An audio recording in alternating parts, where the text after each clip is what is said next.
Anne Sweet, a young shoebinder in Haverhill, Massachusetts, felt trapped by the low-paid work and domestic responsibilities that her life there entailed. Rather than submit to the dreary domesticity of stitching shoes and helping around the house, she decamped to Manchester, New Hampshire in the 1840s, seeking a better life in the textile mills there. Manchester, along with other towns such as Lowell, Massachusetts, and Saco, Maine, was at the forefront of the transformation of American industry in the early 19th century. The first stages of the Industrial Revolution were unfolding in the United States as transportation, technology, and large concentrations of capital reorganized the way goods were made. The War of 1812 had disrupted shipping routes to Europe, encouraging wealthy merchants to invest in production at home rather than abroad. The Erie Canal opened in 1825, and the Baltimore and Ohio Railroad in 1830, the first of many waterways and rail lines that efficiently moved goods between seaport cities and regions further inland. Finally, a new form of machinery, from power looms to steam-run printing presses, were turning out products much faster and more cheaply than had been possible before. As the United States slowly industrialized, the North also increasingly urbanized. Although most people in the United States continued to live on farms and in rural areas, the percentage of people living in cities increased from 7% in 1820 to 20% in 1860, and with a few exceptions, those cities were located in the North. Thus, the percentage of New Englanders living in cities during this time increased from 7% to 36%. The size of cities grew as banks and mercantile houses expanded to facilitate an explosion of economic activity, and as immigrants, particularly from Ireland and Central Europe, began to flood American shores. The fact that Anne Sweet worked in both the new shoe industry and a textile factory is telling. Manufacturers in the United States often looked to young women as a desirable labor pool in their new industrial ventures. Factory owners knew that most male workers were committed to finding higher paying jobs as skilled artisans. Instead, owners often looked to young, single women as an alternative workforce. Ironically, as women became ubiquitous in the new industrial workforce, the very idea that women should work for wages was challenged by an ideology that stressed the importance of domesticity and the home as women's separate sphere. Middle-class women in particular were urged to stay at home and care for their families, stressing the emotional bonds between husband and wife as well as between parent and child. This new cult of domesticity ignored and even disguised the economic value of the housework done by women in middle-class homes.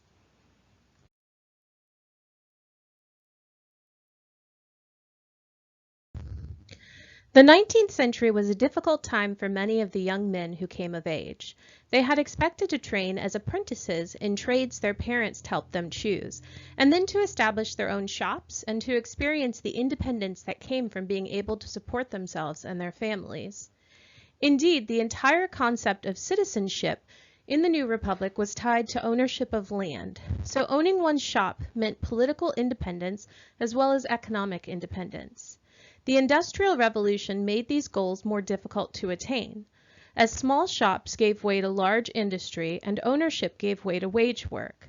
Many of these men faced the difficulty of living with a smaller income than they expected, and they had to come to terms with the work lives of their wives, daughters, and sisters who took on wage work of their own in these newly transformed industries. Women had to negotiate the meaning of their wages, not only for themselves, but also for the men in their families. They did so in different ways, depending on where they came from and what kind of work they did. The earliest textile factories in the United States were not the massive structures that dominated towns such as Lowell, Massachusetts, or Manchester, New Hampshire. Rather, they were small spinning factories located along the rivers and streams of southern New England. Samuel Slater, an English machinist and textile entrepreneur, brought his knowledge of spinning technology to the United States at the end of the 18th century and set up some of the first of these mills in Pawtucket, Rhode Island. The factories were small and tended to employ poor families. Fathers made yearly contracts with owners such as Slater, promising that their children would work at particular jobs for a stipulated amount of pay. Parents also made sure to negotiate time for schooling as well, and in the case of their sons, sometimes demanded training in one of the more skilled areas of mill work. Traditional patterns of family authority were maintained in several ways through this arrangement. First of all, the children's wages were paid to their fathers. In addition, fathers and older brothers were more likely to work in the large farmlands owned by the mills rather than in the factory itself, perhaps to avoid conflicts with overseers over supervising their children in the mills. However, most men preferred to work in the fields as more gender-appropriate activities because factory work smacked of subservience. The mothers of these children were also scarce in the factories. Instead, they supplemented the family income by growing vegetables in their gardens, taking in boarders, and perhaps weaving cloth in their homes. Families were paid not in cash but in scrip, which was credit at the company store. Often the stores marked up their prices, diminishing the value of wages. Mill owners provided company housing for their employees and applied the wages of the children to the yearly rent. However, this practice also meant that families had a difficult time leaving the factories if they became dissatisfied with working conditions. This fragile structure of family relations gradually crumbled as parents increasingly found themselves unable to control the terms of work for their children. If they objected to the way factory overseers treated their children, they could find their whole family turned out, as Peter Mayo's family discovered in the 1840s. Mill owners also began to insist on paying workers as individuals rather than as families. By the 1840s, children and teenagers were paid their wages directly, giving them more independence from the father's control. When they were 18 and 13 years old, Amanda and Amy Jepson were placed by their father in a mill in Webster, Massachusetts. Within a year, the girls made enough money to move to a nearby boarding house. Amanda and Amy thus experienced the new power in controlling their lives that wage work could give young women. The move by these smaller factories to pay their workers as individuals rather than as families was inspired largely by their competition farther north. Places such as Lowell and Manchester were growing with huge integrated factories that not only spun cotton thread, but also wove it into cheap and cheerful fabrics.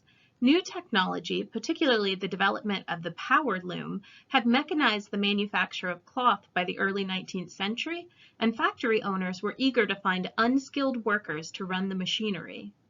Eschewing the destitute families and child labor that staffed Slater's mills, they looked instead to young single women, ages 15 to 30, from farm families throughout New England. The daughters of these farmers often maintained a seasonal routine, working in Lowell for several months and then returning to their families for short visits.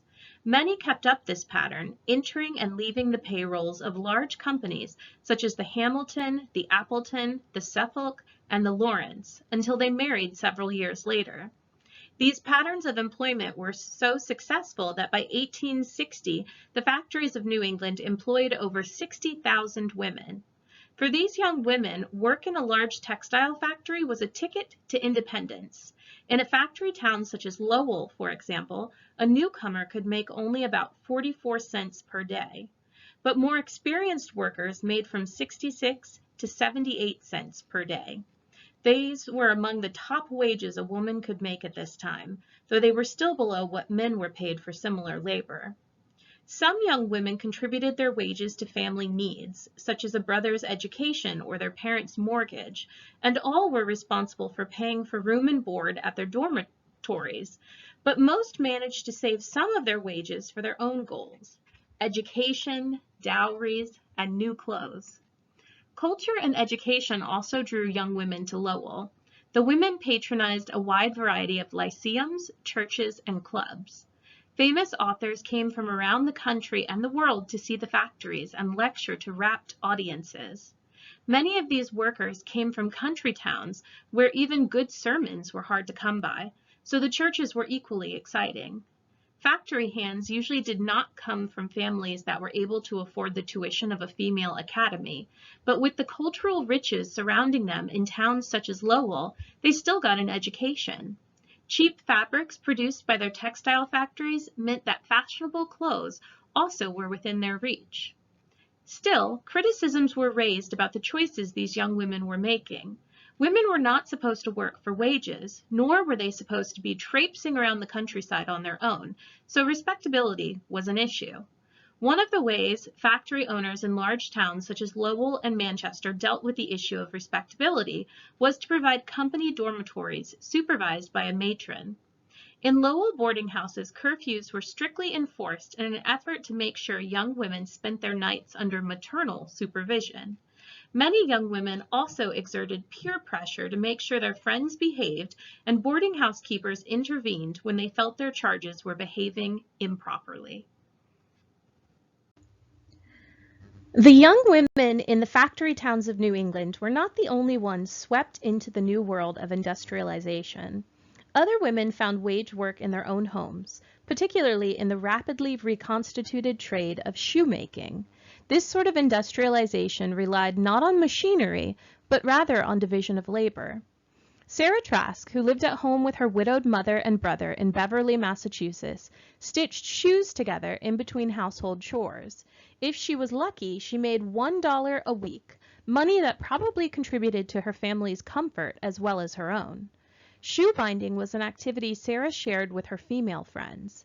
In a new putting out system, owners of large shoe companies paid skilled male shoemakers in a central shop to cut leather for pre-made shoes before handing it out to women across New England for stitching. Sometimes women worked alone, while at other times they worked together. Once their work was returned to the merchant, the shoes were shipped south and west to slave owners and farmers looking for cheap clothing. Women were not paid much for this work, usually from 2 to 5 cents a pair, depending on how crude or refined the product was supposed to be. This was approximately half of what a man would be paid for similar work, which is why shoe manufacturers were eager to recruit women into the trade. Indeed, women were at the center of a reorganization of shoemaking, taking on the less skilled tasks of shoe binding, while men were retained in the more skilled position of cutting the leather. Merchants who oversaw this process assumed women were not the sole supporters of their families, and used that assumption to pay women less than men in order to increase their profit margins. Even the most productive of women shoebinders would not have been able to survive on the money she made from her work.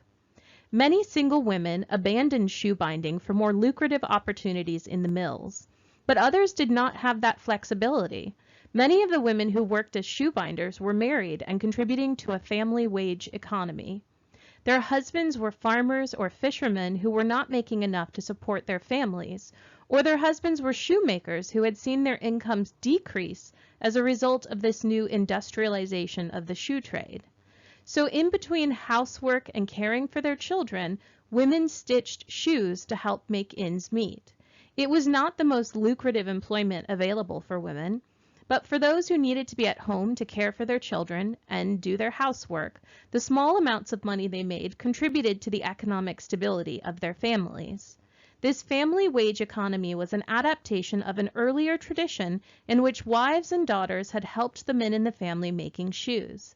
Binding had traditionally been women's work, but during the colonial era, they had done it for family members rather than for merchants.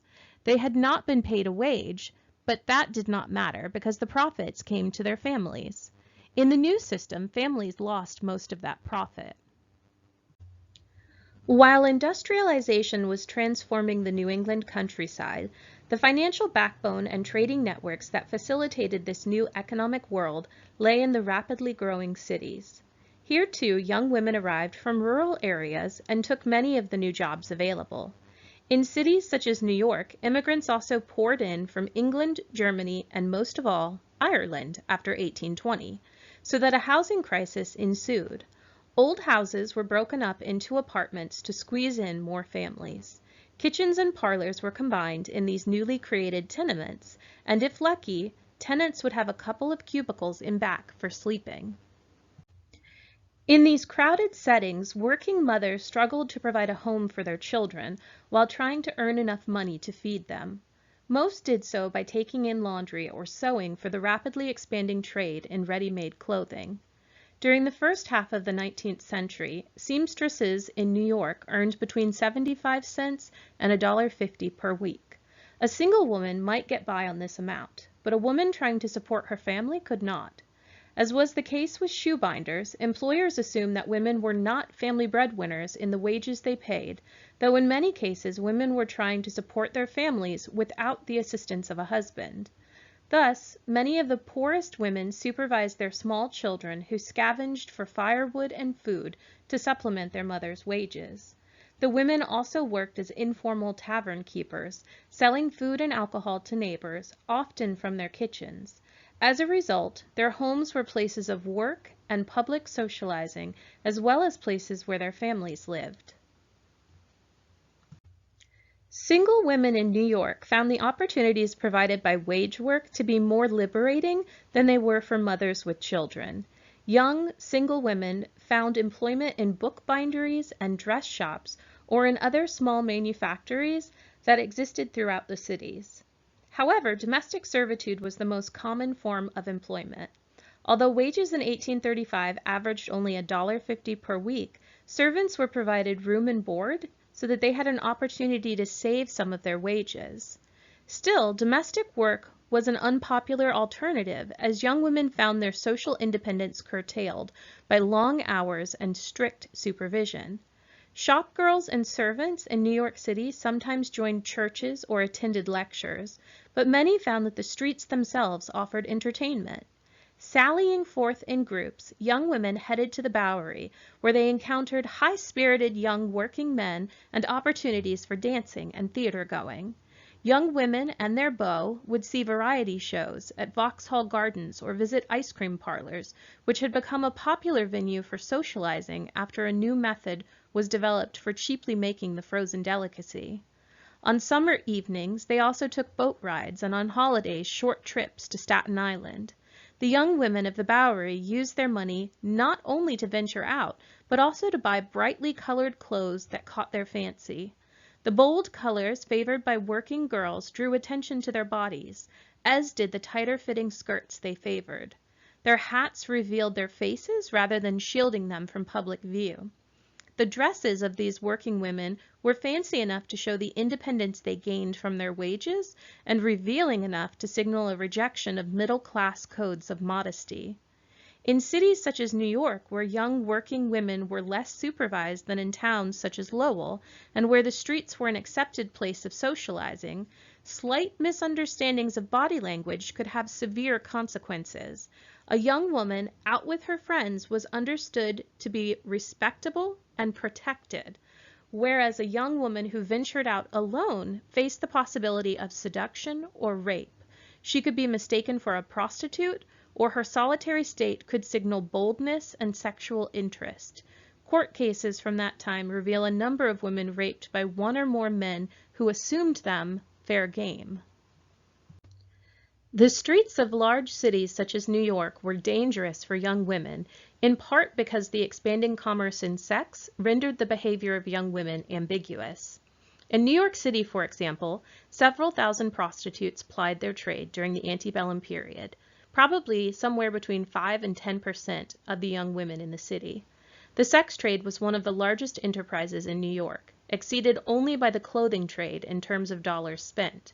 Prostitution flourished on the streets, in rowdy brothels, in more discreet parlor houses, and in furnished rooms rented by more independent young women. Prominent madams staged fancy masquerade balls, and theaters presented tableaux vivants, living female paintings in which young women posed nude or in transparent clothing, imitating famous works of art. Perhaps the most visible combination of public culture and prostitution occurred in the notorious third tier of theaters. In these upper galleries, prostitutes enjoyed the evening's entertainment as they boldly advertised their charms to spectators below and dispensed sexual favors to men willing to pay the price. Occasionally, city marshals removed prostitutes and their clients for outrageous, turbulent, and noisy behavior, but in most cases their activities were tolerated and even encouraged as part of the erotic excitement that drew patrons in. Women were much more likely than men to run brothels during the antebellum period, when women exercised more control over prostitution than they would later. For some of New York's most successful prostitutes, sex was an important avenue towards upward mobility. Maria Williamson owned and operated several whorehouses in New York that were valued at $10,000 in the early 1820s. Julia Brown, nicknamed Princess Julia, kept an elegant, expensive parlor house on Leonard Street and attended parties hosted by New York's upper crust. These madams also achieved success as they carved out specialized identities for their operations. Miss Mitchell provided French love, while Rebecca Wayman's operation advertised ropes and braces. Most of the prostitutes operating in New York at the middle of the century had either been born in the Northeast or immigrated from Ireland. With the exception of madams, who tended to be older, prostitutes were teenagers or in their early 20s. Many had started out in the trade, such as sewing, shoe binding, or domestic service, and found the wages too low for survival. Faced with poverty and deprivation, girls as young as 12 years old, and in one case 9, contributed to a growing epidemic in child prostitution. Men were attracted to child prostitutes because they thought they were free from venereal disease. Girls were attracted to prostitution because selling one's virginity could bring a high price. Ruth Hudspeth earned $50 for hers from a Frenchman who paid her $5 for each encounter thereafter. Some child prostitutes were the victims of rape or seduction. In fact, children under the age of 12 accounted for approximately 1/3 of the rape and attempted rape cases prosecuted in New York City during the early 19th century. In other cases, however, prostitution was a family-sanctioned activity. After her parents divorced, Charlotte Willis became a prostitute at age 13, along with her mother. Susan Brown's daughters both worked in her brothel, and William Shaw's daughter worked in his. When death or economic depression made times hard, sex was a vital commodity to sell for family or individual survival. Prostitution was, without a doubt, the highest paying trade available to women, but it was also dangerous. In addition to the likelihood of contracting venereal disease, prostitutes risked violence in their daily lives. Vigilantes would attack prostitutes and their brothels in moral outrage, or more likely assault them during a drunken rampage. The 3 men who broke into Amanda Smith's house destroyed her furniture and beat her on the face and head so as to blind her entirely before they went after her son.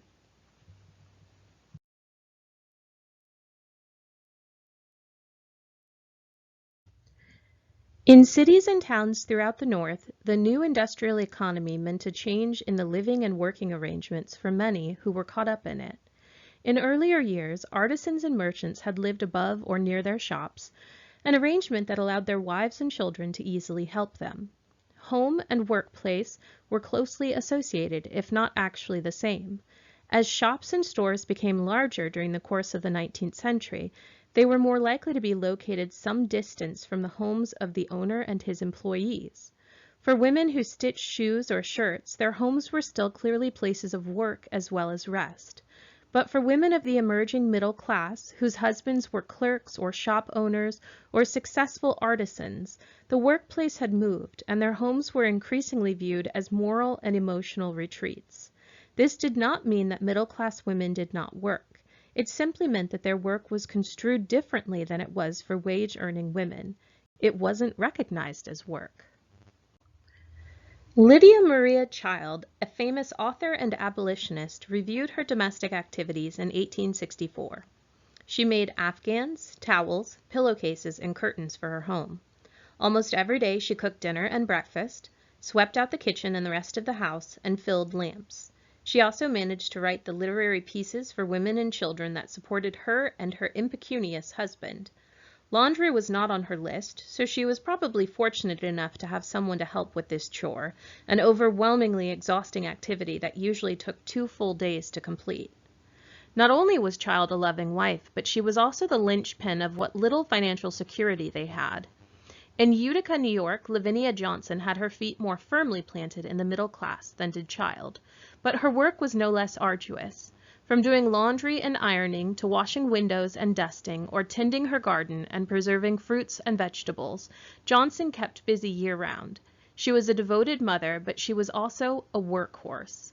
The housework these women did carried an enormous but unacknowledged value. The cost of cooking meals, cleaning, and laundry was not insignificant. An unmarried man living in a boarding house could expect to pay $700 per year for such services, a large sum given that the salary of many middle-class men at this time was about $1,000 per year.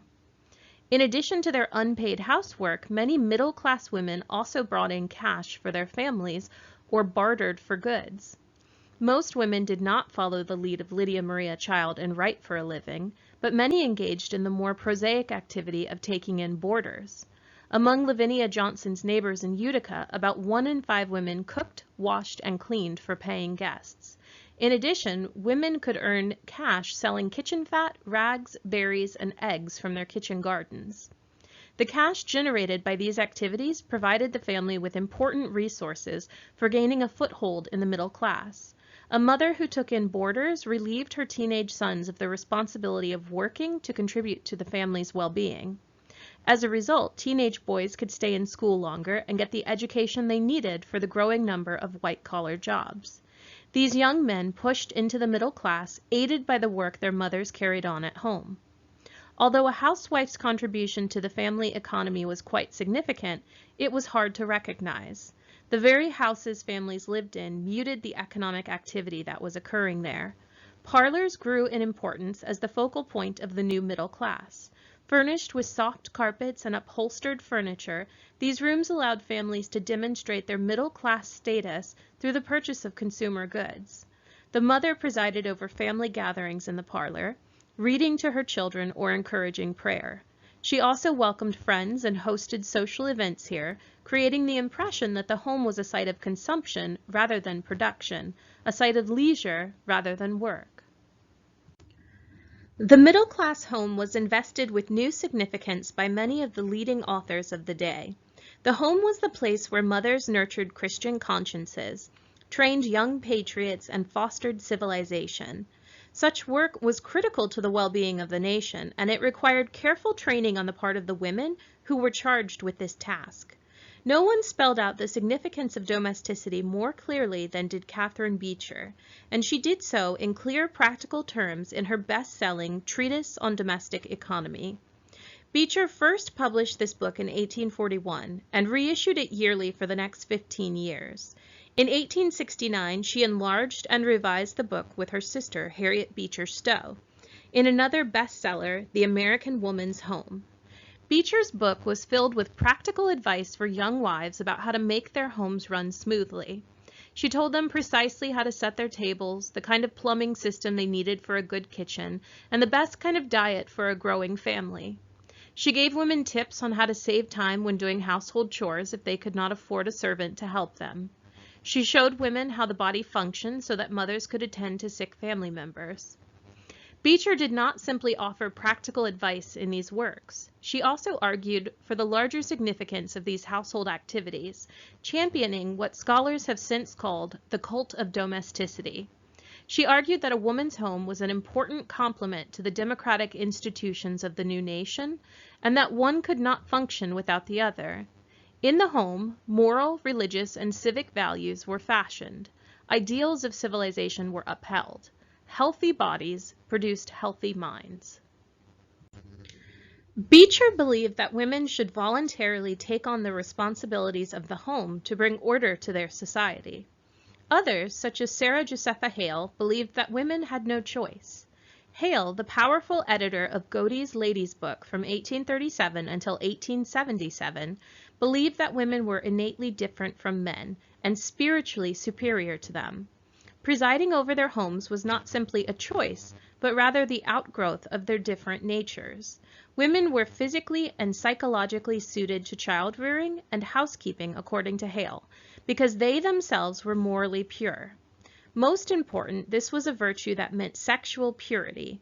Women were increasingly imagined as both uninterested in sex and unaware of it. "I would have her as pure as the snow on the mount," claimed the one author in Godey's, "as pure as the wave of the crystalline font." The cult of domesticity marked an important turning point in the discourse of gender complementarity.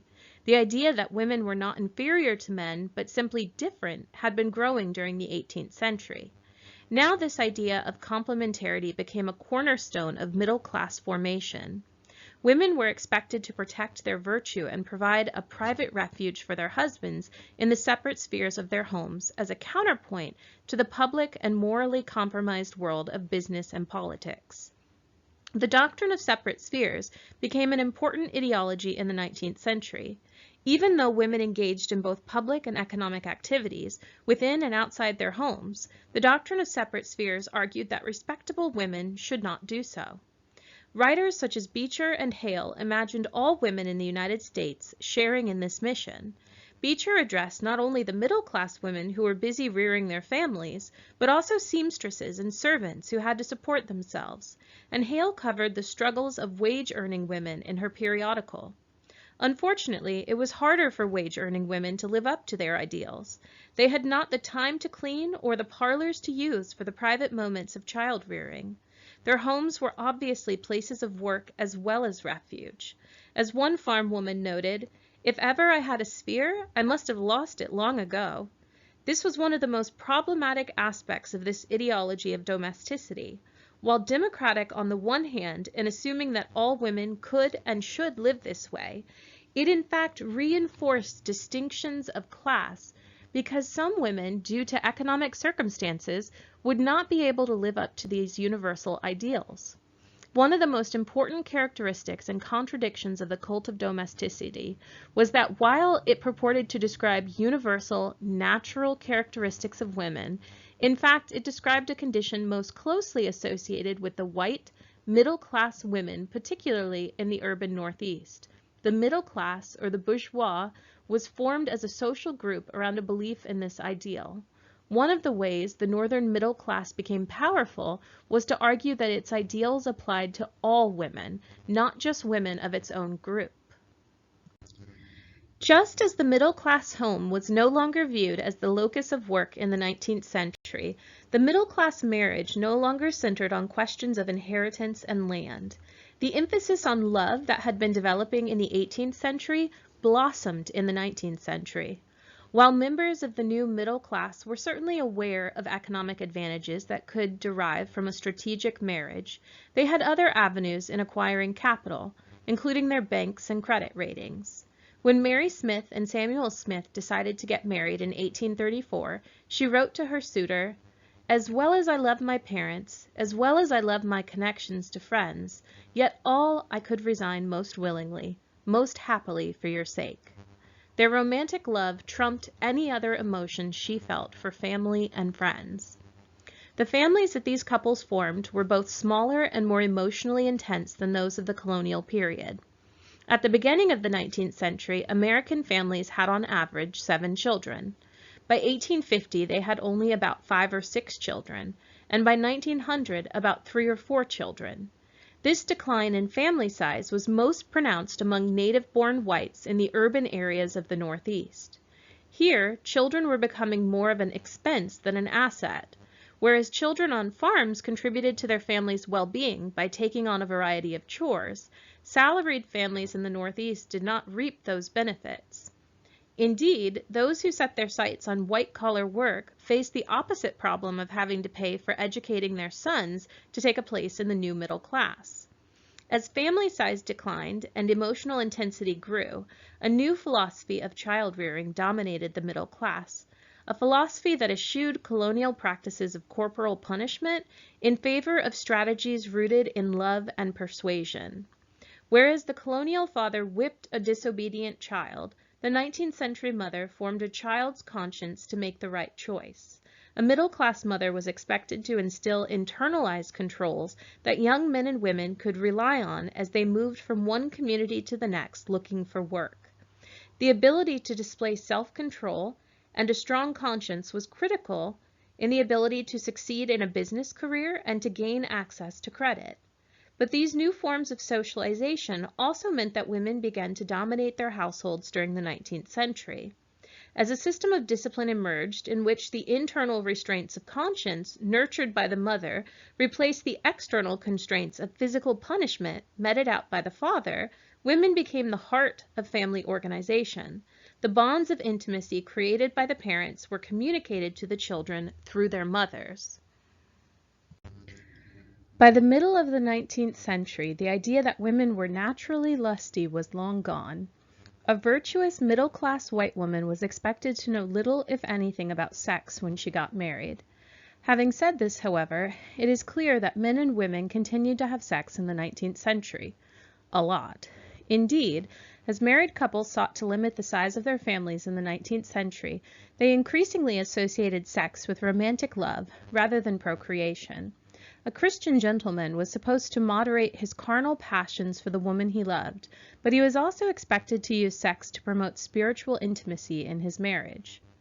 Unmarried women also continued to have an interest in sex. Young women still developed erotic relationships with their fiancés as they built their romantic relationships. Myra Bigelow thus wrote to her suitor, Elias Nason, in 1831, "Oh, I do really want to kiss you. How I should really like it to be in that old parlor with you. I hope there will be a carpet on the floor, for it seems you intend to act worse than you ever did before. But I shall humbly submit to my fate, and willingly, too, to speak candidly." What is important about the 19th century, however, is her fiancé's response. He made it clear to Myra that he expected her to draw limits when he embraced her. Couples such as Bigelow and Nason were far more careful about premarital sex than their parents or grandparents had been. The premarital pregnancy rate had begun a precipitous decline from its peak at the time of the American Revolution.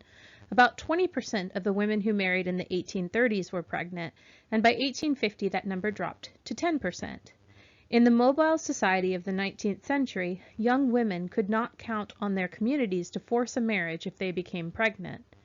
In addition to the romantic relationships they formed with men, middle-class women also formed romantic relationships with other women, though of a very different type. At a time when men and women believed in separate spheres, intimate relationships within one sphere was an accepted part of middle-class behavior. Young women formed intense relationships with one another at boarding schools and seminaries, or in their normal course of socializing. In their letters to one another and in their diaries, they wrote of the electric excitement produced in such relationships, of rapture and pain, and of deeply felt emotions. Emily Dickinson, the famous poet, wrote to her dear friend Sue Gilbert in 1852 demanding, "Susie, will you indeed come home next Saturday and be my own again, as you used to? I feel that I cannot wait. Feel that now I must have you, that the expectation once more to see your face again makes me feel hot and feverish, and my heart beats so fast." Despite the passionate feelings between these two women, Gilbert married Dickinson's brother. Their relationship was not considered a substitute for marriage, but rather intimacy of a different order. Indeed, friendships such as these often continued after the women married. Making visits to one another, they shared the same bed and each other's embraces. While this kind of physical intimacy would be considered deviant later in the century, it was considered quite acceptable for middle-class women during the antebellum period, as long as codes of etiquette were followed. Advice books at the time reminded young ladies that their kissing and caressing should be done while they were alone, and never in front of young men. Middle-class families in the North did not simply get smaller by accident. Men and women were clearly practicing contraception. Some practiced a version of the rhythm method, trying to have sex only when the woman was not ovulating. However, until the 1840s, many believed that women were least likely to conceive a child halfway through their menstrual cycle, which was exactly when women were most likely to conceive. Men also could have practiced withdrawal, a method that they could have learned about from lectures on marital physiology, or they could purchase condoms. Until the 1830s, condoms had been fairly expensive, costing about $1 apiece, close to a week's wages for a working man. But by the 1860s, condoms could be purchased for half that price, and by the 1870s were only 25 cents. Women could use vaginal sponges as well as metal or rubber shields and pessaries, which are glass shields, that were early versions of a diaphragm. Many of these devices were meant to stay in for long periods of time, though they were often painful and women had to remove them. Knowledge of abortion as an alternative form of contraception was also widespread. Until the middle of the 19th century, most Americans believed that the fetus came to life about 3 months after conception in a process called quickening, the point at which the fetus began to move. It was legal to induce an abortion before quickening, and a variety of potions were available to accomplish this task. Often these potions were advertised as regulating a woman's menstrual cycle, indicating that they could induce a woman's period. After the 1840s, abortion compounds were increasingly advertised in newspapers as female regulators or woman's friend. Women could also consult local midwives who not only delivered babies but also induced abortions for women who wanted them. Advertisements for abortion remedies were always coded and indirect. Some pills warned patients not to take them if they were pregnant because the pills would cause a miscarriage, an indirect way of indicating what the pills could actually do. Regular medical doctors opposed the practice of abortion, and as the medical profession became stronger, doctors became increasingly critical of midwives and other female doctors who performed abortions. However, at the beginning of the 19th century, abortion before quickening was legal in all states, and even if performed after quickening, was seldom prosecuted with much vigor. During the 1830s and 1840s, however, a variety of states began to pass laws regulating who could perform an abortion and punishing those who performed illegal abortions. Some potions were also outlawed as abortion remedies because they were poisonous. Even so, juries were reluctant to convict people on abortion charges, and self-induced abortions in particular were largely ignored. New York was the only state to pass more restrictive legislation in 1829, outlawing abortions of any type at any point in a pregnancy except to save a woman's life. In many of these debates, abortion was considered immoral because it was associated with licentious sex and with dangers to the mother's health, rather than because it was considered an attack on the fetus. This view affected doctors' attitudes as well as those of lawmakers.